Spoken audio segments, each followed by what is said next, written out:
of philosophy and an author of many books, including Capitalism Unbound, The Capitalist Manifesto, Objectivism in One Lesson, and on and on. I don't even know how many books he's written at this point. He's also the author of many excellent articles in the Objective Standard, most recently Heroes and Villains in American Education, which I urge you to read. It just came out, and it's a phenomenal article. And he's also the author of a novel which is titled, let me get A Dearth of Eagles. Dearth of Eagles, I'm sorry, which I have not read yet, so that, hence but my TOS reviewed it. Yes, it was reviewed.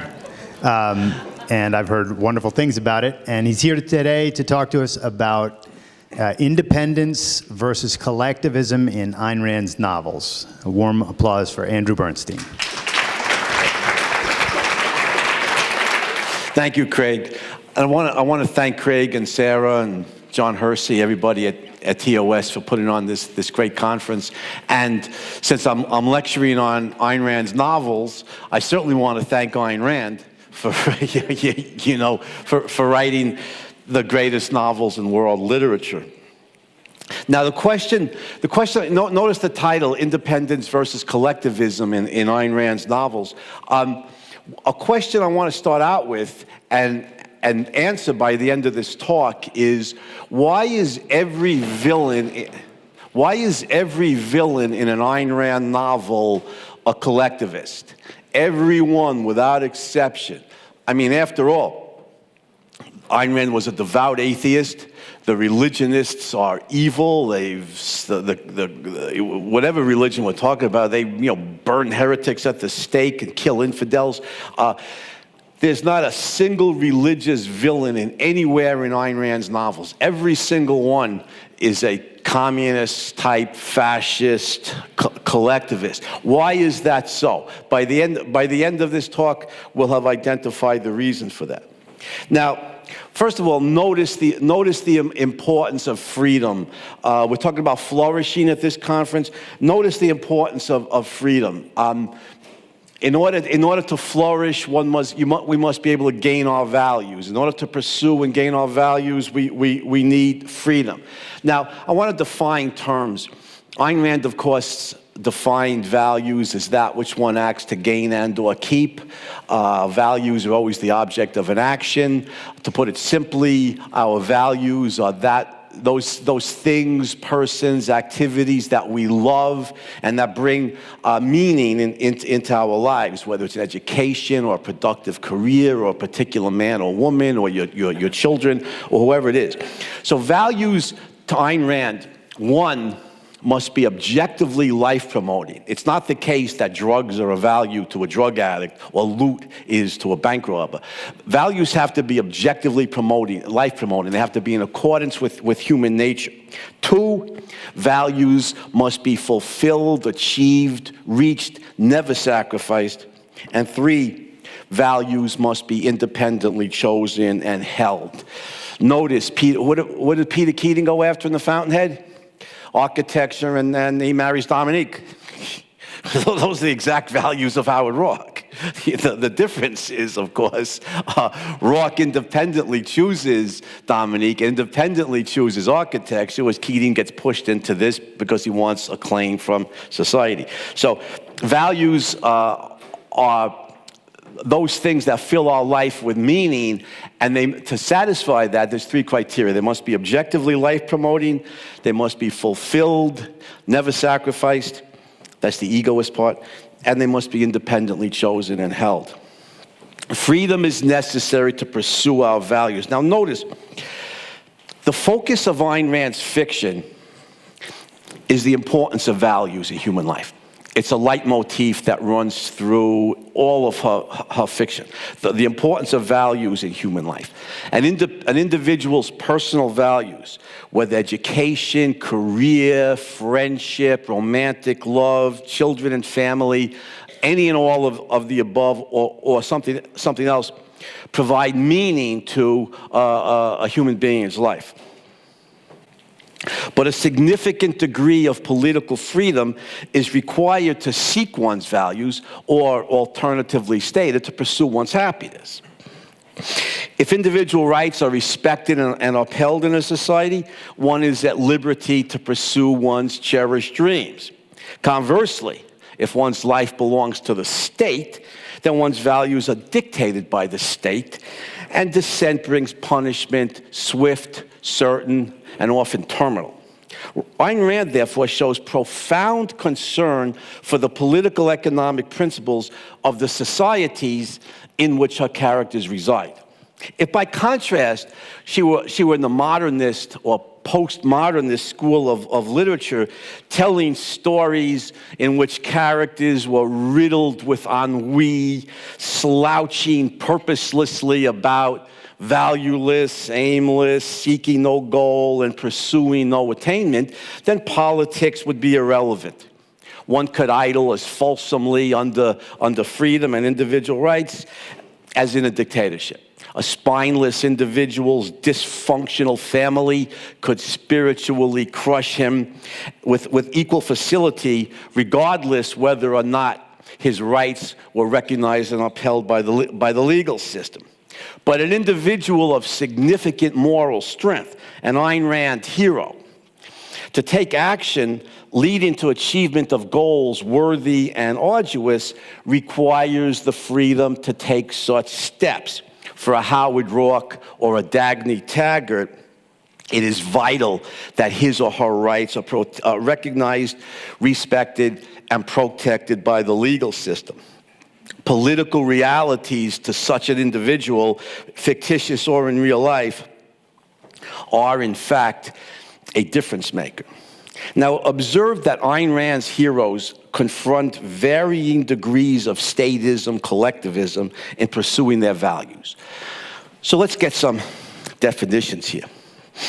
Individualism very simply means an individual's life belongs to that individual, not to anybody or anything else. And individualism simply means an individual's life belongs to the individual and involves inalienable rights necessary to sustain that life. Independence means two things. There's a cognitive meaning and there's a political meaning. Cognitively, independence means to live by one's own judgment. That's it. Independence means to live by one's own judgment. Politically, it means liberty, the freedom to live in accordance with one's own judgment. And people who are cognitively independent, like the American founders, will found a society of political independence. Statism, very simply, an individual's life belongs to the state. The individual's life belongs to society. An individual's life does not belong to that individual, hence the name statism. Now, collectivism is a closely related but broader concept than statism. Collectivism means the group in some form. The group takes precedence over an individual, whether the group is the tribe, the race, or even the family. The individual's life belongs to that group. Notice there are still cultures around the world in which an individual's life is held to belong to the family. Collectivism on a small scale. Nevertheless, collectivism. So statism then is a subcategory or species of collectivism, which is its genus. Statism means specifically in a political context, my life, your life belongs to the state. Totalitarianism, a nice 20th century term, as the name indicates, means the total state. The state has total, complete life and death power over all individuals. Now notice that the collectivist societies or the collectivist states of the 20th century and continuing into the 21st are the most totalitarian states of history. Not the religious theocracies. Just contrast Iran, for example, with North Korea. As brutally repressed as Iran is, it doesn't even approximate the repression of North Korea. Just for one difference, it's virtually impossible to escape from North Korea. It's virtually impossible. Where thousands and thousands of people emigrate from Iran every year, some even legally, and many illegally. The borders are not nearly as closed off. And I can't think of any theocracy which has been as suppressive as the collectivist, the communist or national socialist or Nazi states. All right, so we don't have a lot of time. let's move ahead. I want to point out something that I've written on, and that is what I call there's a freedom gradient in Ayn Rand's novels.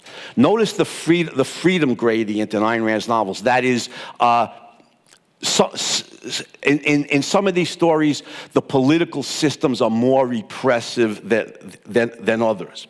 So, in some universes of Ayn Rand's novels, the societies are much freer than others. So observe the societies presented in the four novels. Two are totalitarian states. We the Living, of course, and Anthem. A third is on the cusp of becoming one in Atlas Shrugged. And the fourth is a mixed economy leading towards freedom, very much towards freedom in the Fountainhead.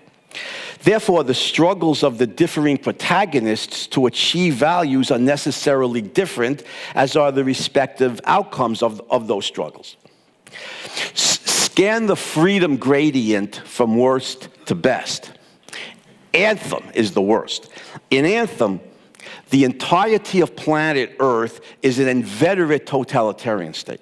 The communists, fascists, or some hybrid of the two have seized control of human society, have converted the globe into a single, unified, collectivist dictatorship, and did so an unspecified number of decades, maybe even centuries in the past.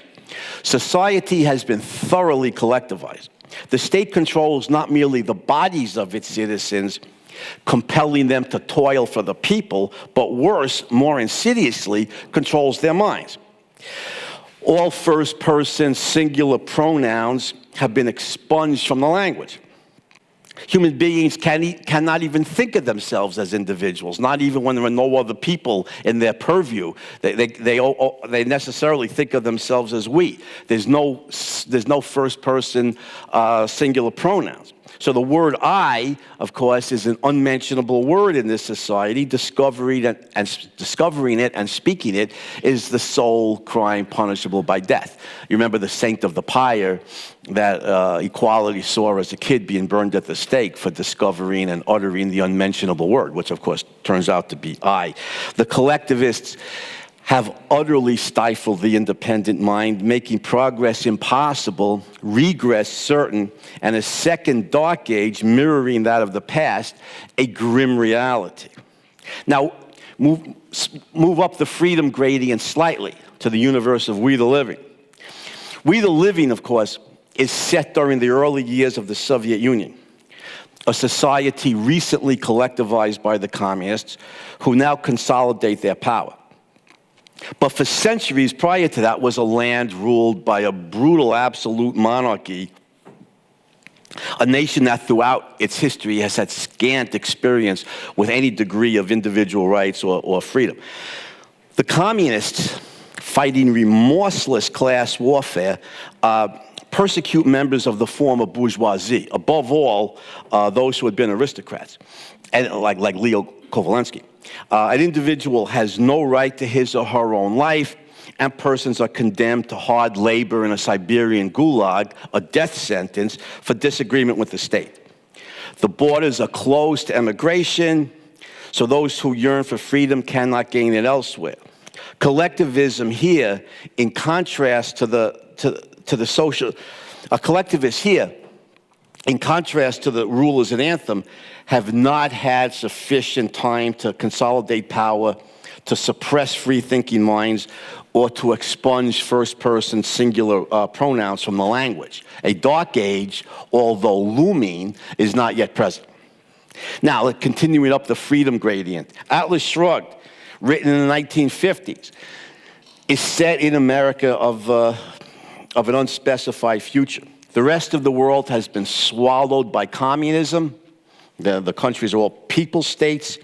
Only America remains a mixed economy, still featuring a precarious remnant of individual rights and private property. The society slides precipitously toward full collectivism. Totalitarianism is but one severe crisis and several years away. But throughout most of the story's action is not yet present. Further, America's collapse into statism is abetted by the mysterious disappearance of leading minds from the society, a brain drain that is as frightening as it is inexplicable. Nobody seems to know where the country's top minds are going. In their absence, vital social institutions such as schools, the economy, the arts, the sciences, egregiously devolve. And in their absence, the power-craving politicians give them pretext to seize more and more political power. And of course, in the absence of the great minds, there's nobody to speak out in favor of freedom and against the devolution into statism. Now, come up the freedom gradient to the Fountainhead, which is by far the freest society depicted in any of Ayn Rand's novels, set in America of the 1920s and 1930s. The mixed economy of the United States in that era is still leaning heavily towards freedom. Although in the 1930s, in real life and in the universe of the novel, collectivist dictatorships subjugate large parts of Europe. Right, by that time in Russia, Italy, National Socialist Germany. In America, individual citizens retain most of the fundamental rights upheld by the nation's founders. Freedom of speech, freedom of religion, the right to private property, the right to earn and retain wealth, the right to emigrate, and all those others are upheld by the legal system of Howard Roark's universe. The universe of the Fountainhead presents a society and an economy vastly freer than that established in any of Ayn Rand's other novels. The result here is that a quest for significant values undertaken by any rational, determined man or woman, such as Howard Roark, is confronted by no insuperable governmental impediments. So, in brief, the Society of Anthem is a long-established, deeply entrenched totalitarian state of unquestioned authority.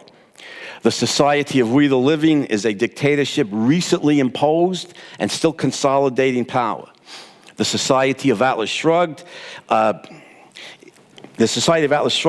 a near dictatorship. It's a mixed economy listing heavily towards dictatorship, about to take the final fateful steps into totalitarianism, into a collectivist totalitarian state. And the Fountainhead, of course, is a mixed economy, still leaning heavily towards freedom, but with an intellectual figure of significant social power, Ellsworth Toohey, pushing it inexorably towards collectivism.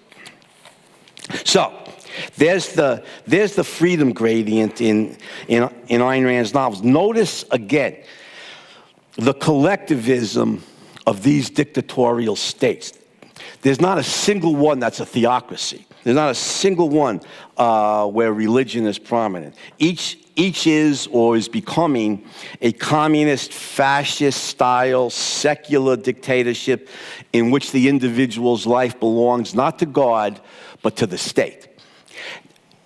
You have to search the corpus of Ayn Rand's novels sedulously to find the remotest element of religion. And when you do, it's often not even villainous. Lydia Argounova in We the Living, Kira's sister, is not a villain. She's just a hapless person who prays to her icons while the communists slaughter millions. Hopkins Stoddard in the Fountainhead wants to build a temple, to God to assuage his guilty soul. But he's a secondary player. Ellsworth Toohey, the Marxist intellectual, is the bad guy. I mean, you really have to search to find any hints of religion in Ayn Rand's novels. And the bad guys, not even always bad guys like Lydia, the bad guys are always socialists, collectivists. And again, I want to answer that question, why? So, but first, here's a prior question. What must an independent individual do to achieve values in these societies of varying degrees of collectivism? So let's go through the 4 stories briefly in essentialized terms, because we don't have a lot of time. and see the kind of struggles that an independent person has to wage in these societies of varying degrees of collectivism, the kind of struggles that has to be waged across the freedom gradient in order to achieve values. So let's follow the freedom gradient again from the most virulent degree of collectivist dictatorships to the least. Look at the stories and the themes. The worst, of course, is Anthem. Now, equality's goal to be a scientist in the society depicted in Anthem is doomed. It's hopeless. He's got no chance. Notice the collectivist dictators, the councils, squash him at every turn. They recognize from the time he's a kid in school, he asks too many questions, so he gets whipped more than anybody else. They see what a brilliant kid he is. He wants to go to the home of the scholars, so of course they make him a street sweeper. They're going to kill him. He's invented the electric light. He's reinvented the electric light, an enormous advance over candles, but they're going to kill him because he did it independently without the sanction, of the state. And not only going to kill him, but they're going to destroy the light. So if equality remains within this society, he's going to end up with the same fate as the saint of the pyre. He's going to get burned. He's going to get burnt at the stake. So his only chance is to live outside the collectivist state, either escape or rebel. Those are his only two choices, and in the event, he does both. He escapes, is joined by the golden one, his lover. They find a house from the past. There were books, and they learn about electricity. And of course, he'd already reinvented the electric light. And so they're going to sneak back into town, attract the independent thinkers, and start a new society, a shining city on a hill, if I can quote a Puritan from American history. Who was that? John Winthrop, I think, coined that phrase. Reagan liked to use that phrase, didn't he? All right, now, in Anthem, the all-encompassing power of the state. Notice, this is an interesting point. The all-encompassing power of the state depicted in Anthem is a double-edged sword. It hinders and endangers equality's quest for scientific advance, even his life, to be sure. But at the same time, it curtails the ruler's ability to effectively oppose him. The stifling of mankind's finest minds, the brutally imposed requirements to kowtow to the people, the harsh punishments meted out to autonomous thinkers, have resulted necessarily in a stagnant, collapsed, utterly backward society akin to Dark Age Europe, even worse, and for the same reasons.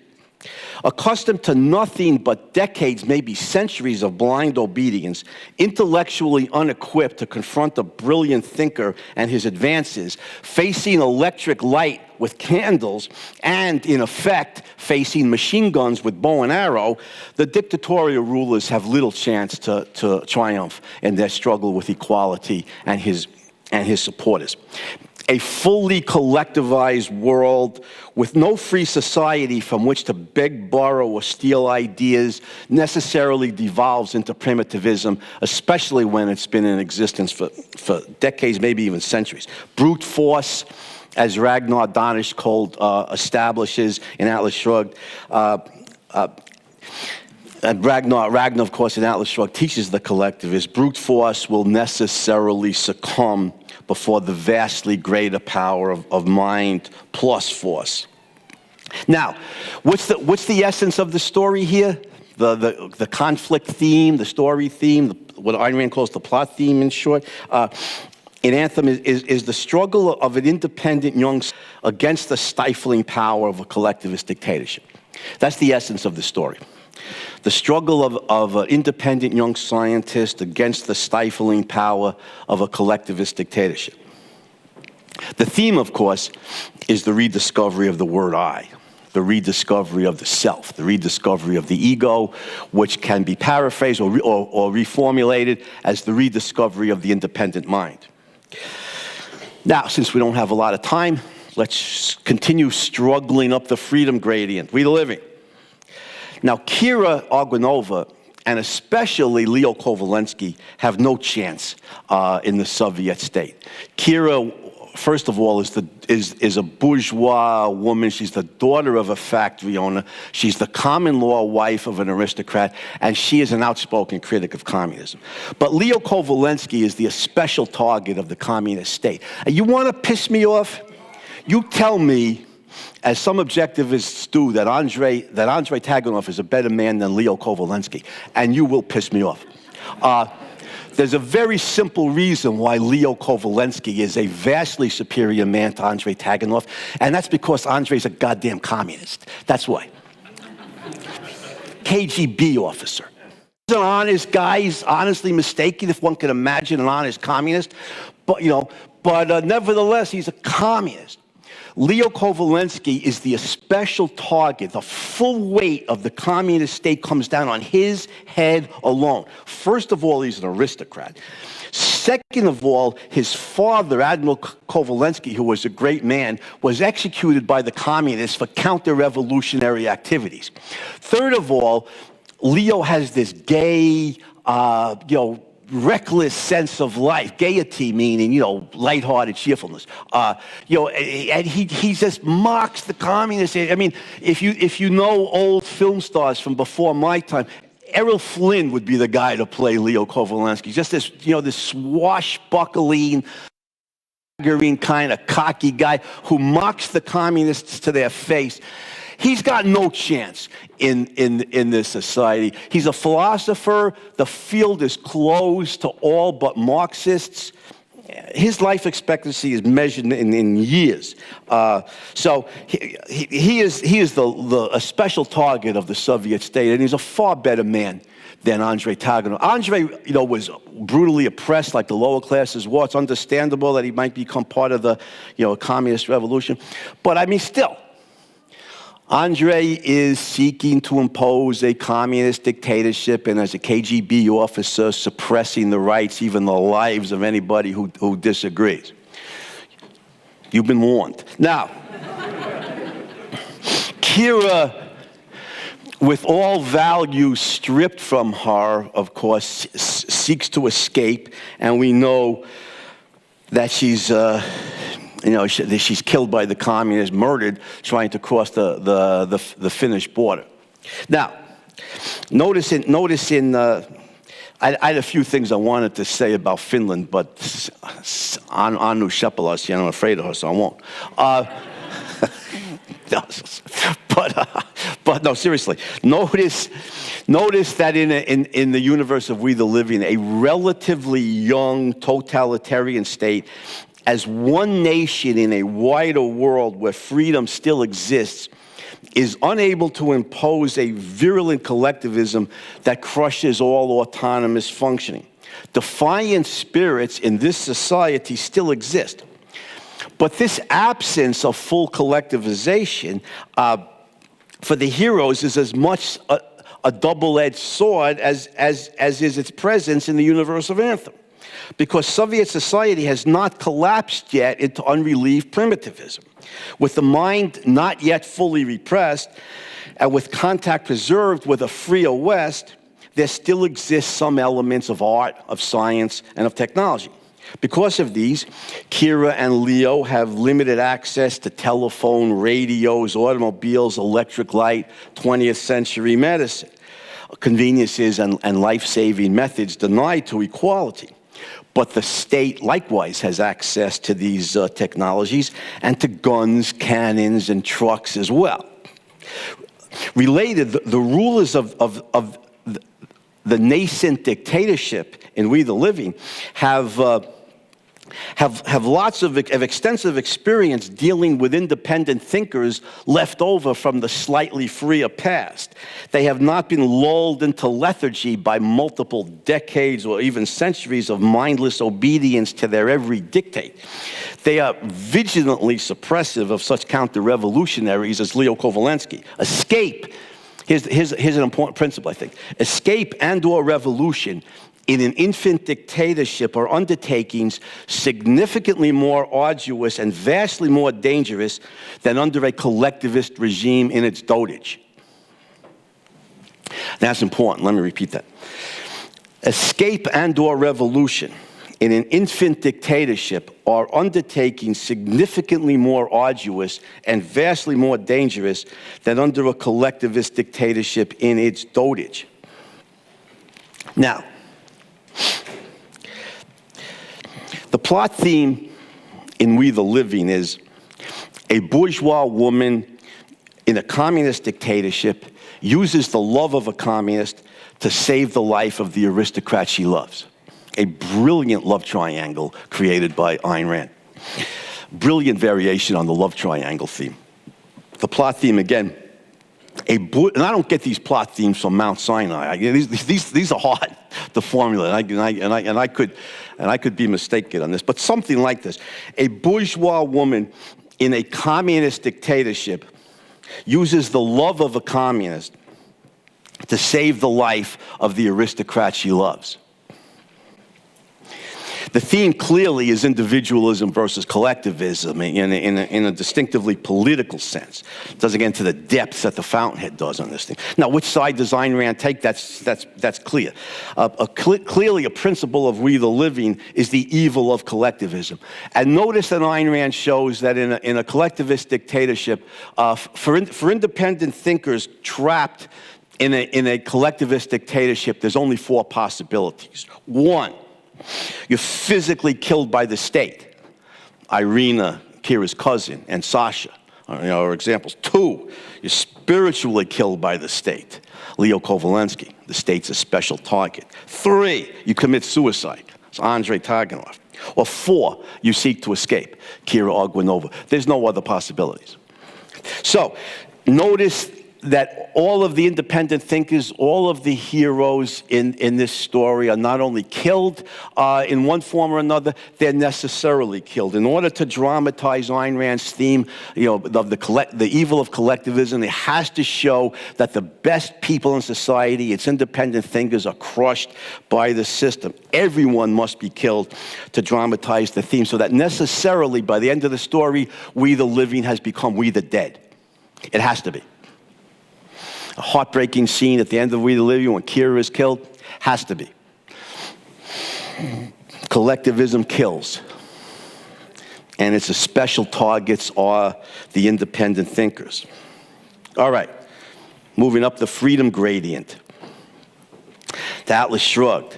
Now we're crawling out of Europe and the collectivist dictatorships and into the freer air of the United States. Yes, Anthem takes place in Europe. How do I know that? I made it up. But, it makes sense. Anthem takes place in Germany. It has to. The land of Kant, Hegel, Marx, and, of collectivist philosophy. So we're leaving Europe behind, and we're moving towards the freer air of North America. So Atlas Shrugged. Now, notice that throughout most of Atlas Shrugged, the free Dagny Taggart, Hank Rearden, they're free enough to pursue their values. Their freedom vastly exceeds that possessed by not only equality but also Kira Argounova and Leo Kovalensky. They run their own business. In Rearden's case, he owns his business. They choose their friends, their lover, each other. They speak out at times against the looters. And because of this, the heroes reach exalted achievements. Hank Rearden invents Rearden Metal. Dagny Taggart builds the John Galt line. John Galt develops a revolutionary motor and an even more revolutionary philosophy. Notice that Galt is free enough to travel the country, reaching out to the independent thinkers to join the strike, which would have been impossible in the universe of Anthem and even in the universe of We the Living. I think this Ayn Rand showing us an important point here in Atlas Shrugged, of many. But even this attenuated, look at the way the independent mind works.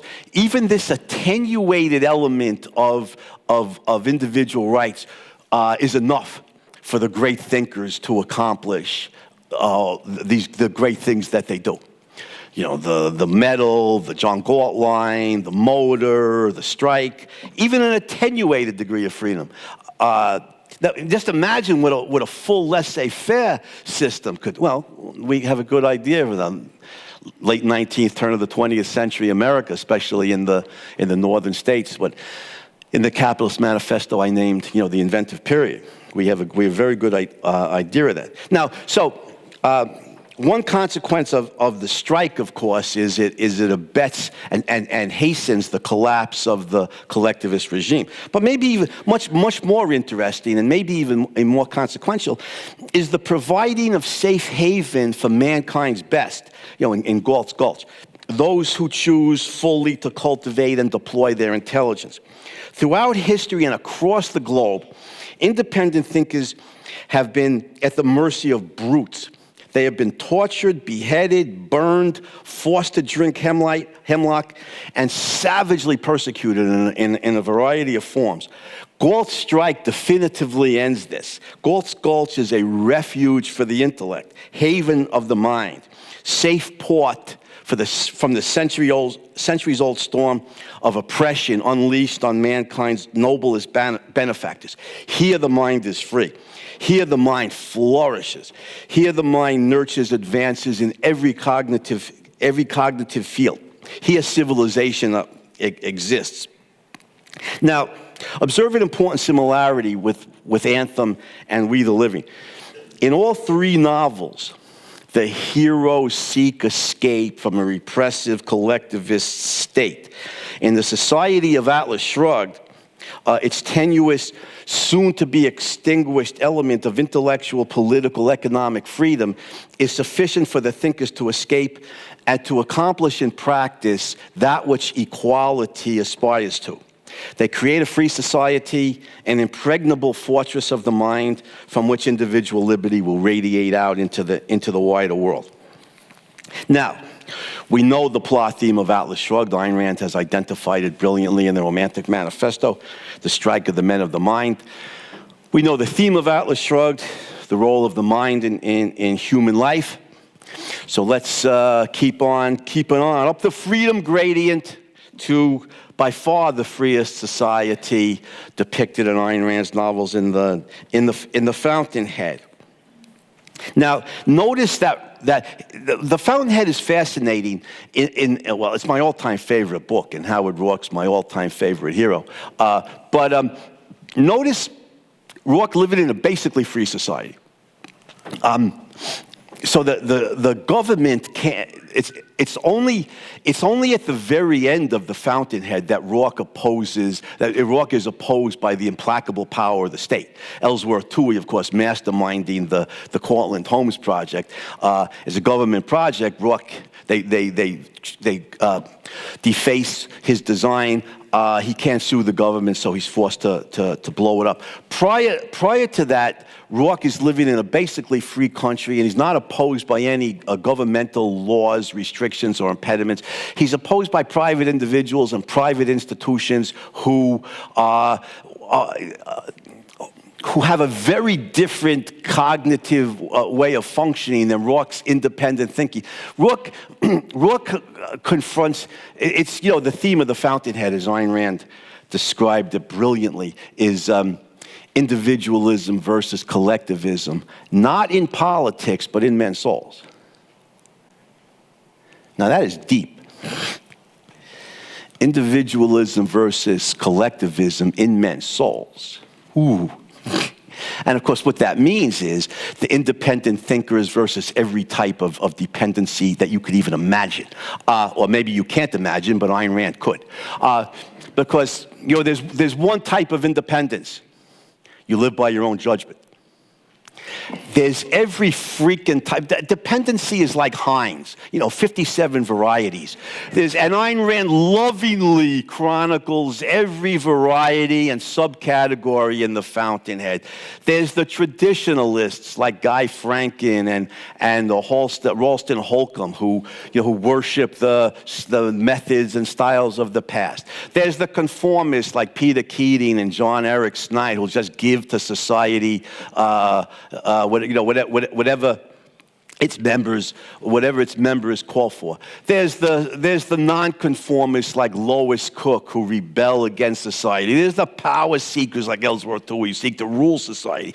There's every type of cognitive, moral, psychological dependency, imaginable. If you love, if you love psychopathology, The Fountainhead is your book. There's every conceivable type of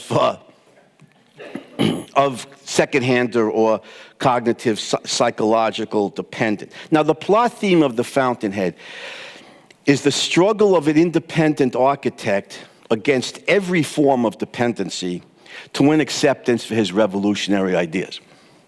The plot theme of The Fountainhead is the struggle of an independent architect against every form of dependency to win acceptance for his revolutionary ideas. The theme, of course, we've already named it, individualism versus collectivism in men's souls. And notice if we take the dependent types, I think we can essentialize it to three activities. If you're not an independent thinker and your ideas in some form are derived from the group, from society, then there's really three possibilities.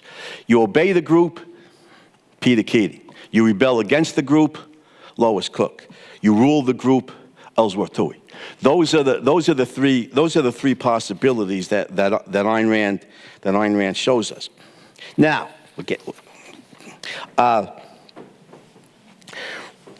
Ayn Rand's passionate interest, and I mean passionate, as already noted, was to examine the role of values in human life. The political economic system under which an individual lives plays a critical role in deciding the outcome of his or her, an independent person's pursuit of values. And we've just noticed, going up the freedom gradient, we've noticed the kind of value struggles that independent thinkers have to go through in given different degrees of collectivism and different degrees of freedom. Therefore, Ayn Rand's fictional corpus can be and should be understood as a study of the indispensable role played by political economic liberty in the quest for man's earthly fulfillment. Which leaves us with one last question. Why are the bad guys always collectivists? Why are there no religious bad guys in Ayn Rand's novels? This is a fascinating question. Now, it's possible. What time is it?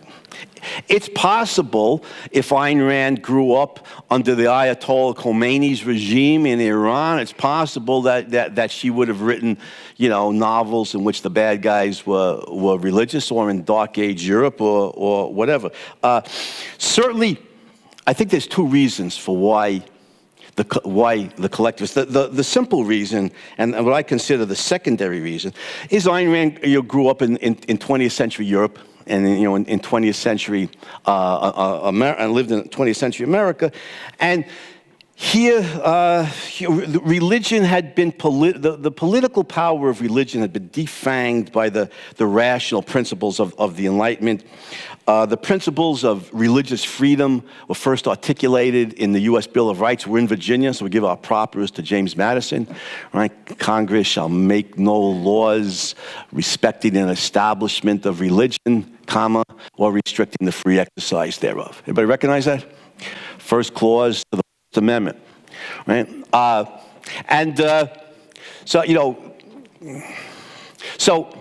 That principle of religious freedom, now James Madison and Jefferson, of course, unfortunately, were slave owners. We always have to acknowledge that. Nevertheless, they did some great things, and the principle of religious freedom articulated in the First Amendment is revolutionary, and it radiated out into the Western world, in the 19th century.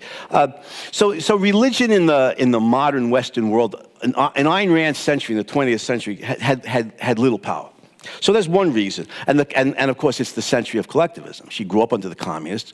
In her youth, when she was 28 years old, Hitler came to power in National Socialist Germany, and so on. So journalistically, the collectivists were the enemy.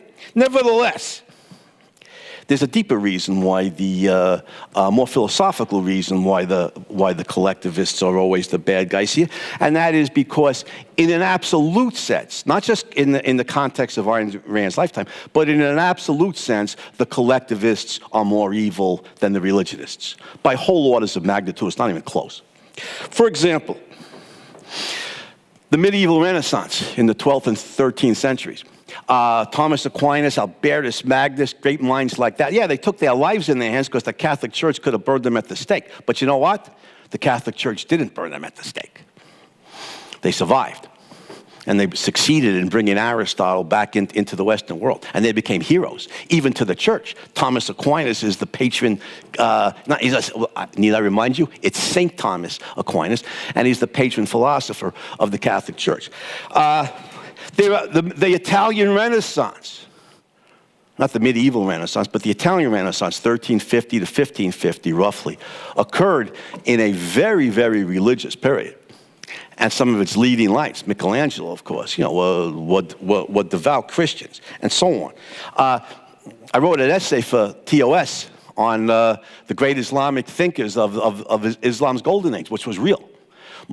Not all of them were practicing Islam, but most of them were. The great thinkers of the Islamic golden age, most of them were practicing Muslims and were able to flourish in a Muslim society and create a golden age.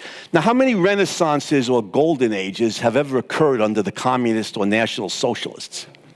There are no golden ages or renaissances under the communists or the national socialists. There's only red ages, no golden ages. There's only red ages under those bastards. And the reason is, and I call them red ages not because the communists wore red shirts, because the national socialists wore brown shirts.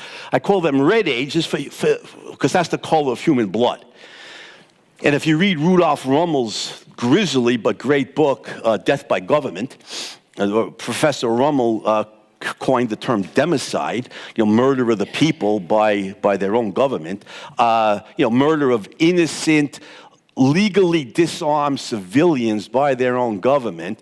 Rummel estimates that the National Socialists murdered 20 to 21 million civilians. 5.1 million Jews in the Holocaust, and roughly 15 to 16 million Poles, Ukrainians, Russians, and other nationalities, because the Nazis were equal opportunity murderers. The communists, not to be outdone. By conservative estimate in the Black Book of Communism, based on limited research into Soviet archives, estimate 100 million murders. Professor Rommel estimates much higher, 60 million in the Soviet Union, 70 million in China, and so forth. There's no renaissances or golden ages under the collectivists, only red ages. Now, why? That's a journalistic fact. We need the causal explanation. Look at what makes religion. By the way, this reminds me of my the debate with Dinesh D'Souza that Craig set up, because this is where the debate was decided. I pointed out all the hideous, evils. D'Souza didn't want to defend religion; he just wanted to defend Christianity. So, I point out the hideous evils of Christianity, burning all these innocent people at the stake and everything, and then the reason why. If you subordinate reason is mankind's survival instrument. If you subordinate reason to faith or anything else, many human beings won't survive. There's the philosophic reason. D'Souza never addressed that. What he did do was he pointed out that the Nazis and communists were worse. I agreed with him. And I said, what does that make Christianity only the second worst evil in human history? And since the question was, is Christianity good or evil, the debate was over. At that point, we'd established that Christianity was the second worst evil in Western history. Why? Because religion does something that collectivism absolutely opposes, and that is religion believes in an individualized soul. It's a fantasy. There is no immortal soul, but nevertheless, the soul in reality, what it actually refers to is human consciousness. And the religion generally, and Christianity in particular, give the Christians their propers, not only acknowledges the existence of an individual soul, it glorifies it. Notice Ellsworth Toohey in the Fountainhead, the Marxist intellectual in his days at Harvard, arguing with the other students, criticizing Christianity for being too selfish because it believes in the individual soul and the sanctity of the individual soul. Toohey here giving voice to a traditional Marxist criticism of Christianity. Christianity is selfish. And Marx is right in that Christianity is selfish in that sense. It believes in the individual soul and the glory of it, and being true to your own conscience. Now notice something. This isn't, the Christian's emphasis on the individual soul, the personal soul, is definitely in conflict with its overwhelming monolithic call for obedience to, prostrate, self-abasing obedience to God and the religious authorities. There's a contradiction here. But it is a protest,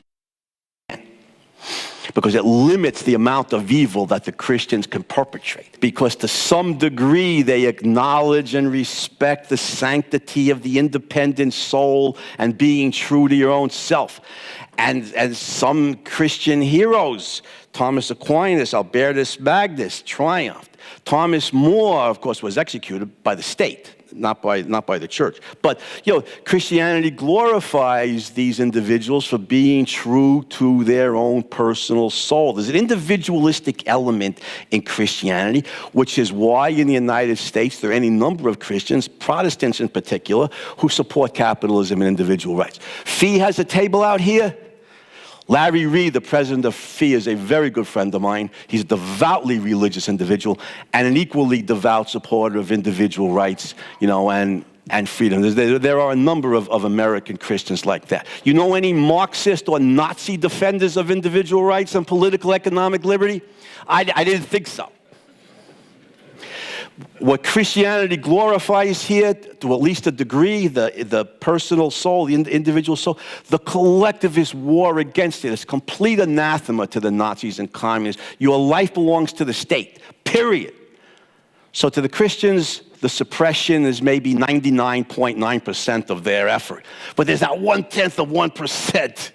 Glorify the individual soul that leads some Christians to support individual rights and liberty. For the collectivist, the suppression is 100%, and it would be more if they were able to get it. They are the most fully anti-individualistic, anti-independent movement in history. This is why they have to be the bad guys in Ayn Rand's novels. Her novels glorify the independent mind. So it makes sense for two reasons, the plot and the theme. It makes sense that the bad guys have to be the mind's worst enemies. In terms of the plot, you have the most powerful antagonist a hero can face, makes for the most intense conflict. And in terms of the theme, you expose the mind's worst enemy for the heinous evil it is. If you want to glorify the mind, as Ayn Rand's corpus does, it absolutely makes sense. He who attacks the mind at root is the root of all evil. He who attacks the mind at root is the root of all evil. And the collectivists suppress the mind 100%, not just 99.9%. The collectivists are the bad guys. They have to be the bad guys for that reason. This is why Ayn Rand's villains are and must be collectivists. And we have answered the question that we started out with in this talk. Thank you. Rucka Ali. Your fame precedes you. Well, I can hear you. Go ahead. Okay. So Ellsworth Toohey is like the only villain who's like self-aware and impervious to the consequences psychologically of his own actions.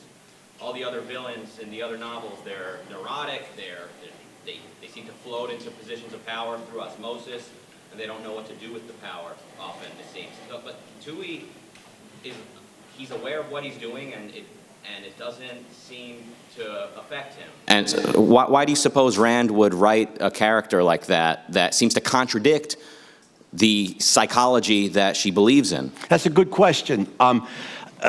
Rucker's question is, Ellsworth Toohey is psychologically unrealistic. He's self-aware in his evil, and in real life, somebody who was that aware of his own evil would, like Leonard Peikoff once said about Adolf Hitler, he'd go mad or commit suicide. In Hitler's case, he did both. But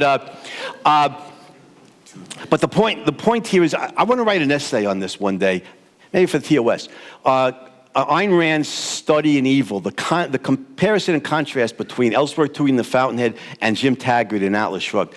Jim Taggart is the psychologically realistic hero. He's so evil, he's got to evade, he's got to have all these defense mechanisms to avoid coming face to face with his own evil.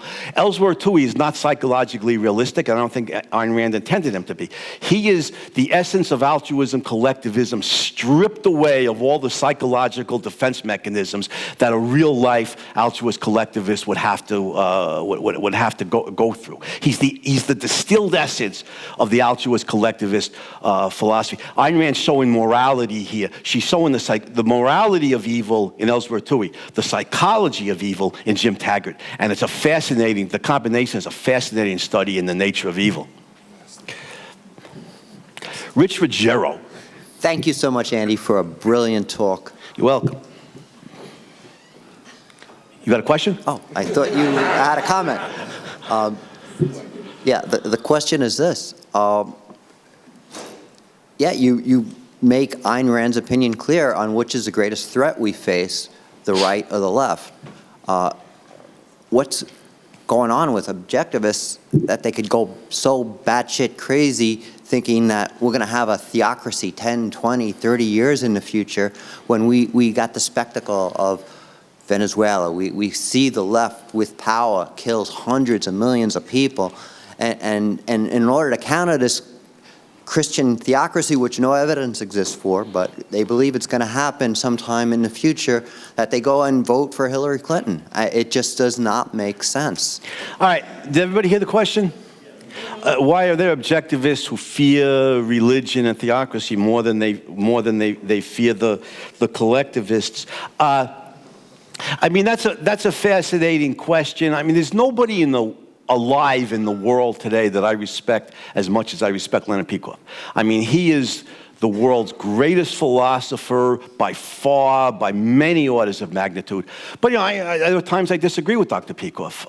In 2004, I remember he said, I don't remember the exact quote, but he thought it was immoral, I think he said, for objectivists to vote for Bush against John Kerry.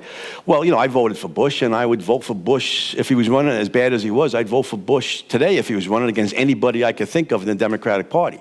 And for the reasons I gave, and I think Ayn Rand's right. I think collectivism is vastly more dangerous than religion.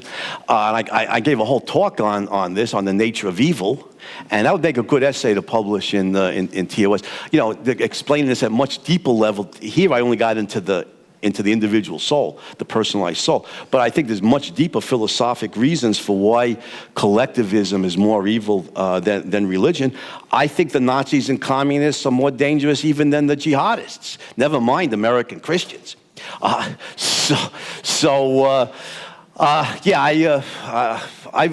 not a Trump supporter, but I certainly think Trump is the lesser of two evils relative to anybody I could think of in the Democratic Party, and that includes Pocahontas.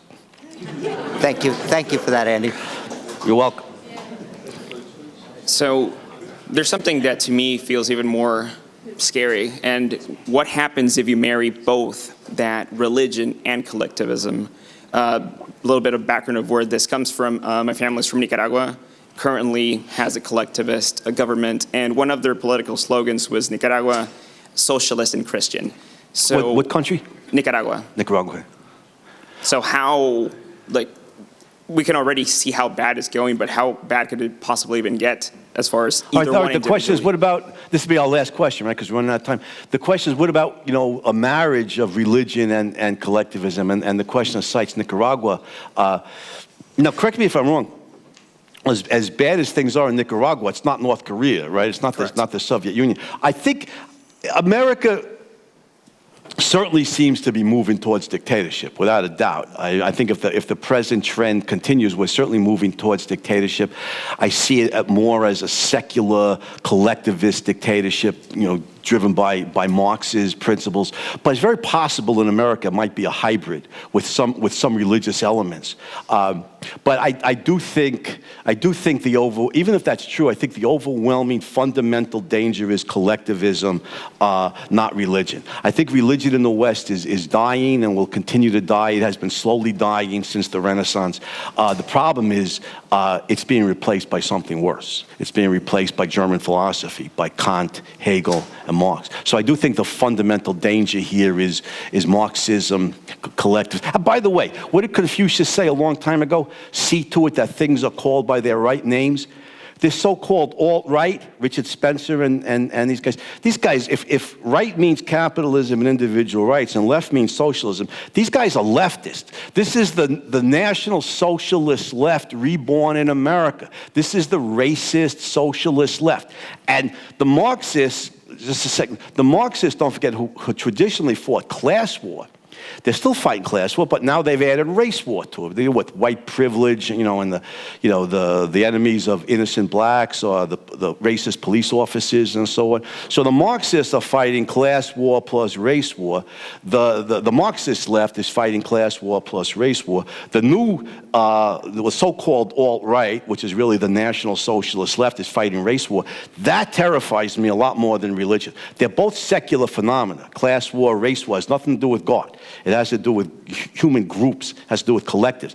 That terrifies me in America a lot more than Christianity does. We're moving towards some combination of a Marxist, Nazi kind of state. And that's a lot worse than a religious theocracy. Thanks, guys. On that cheery note,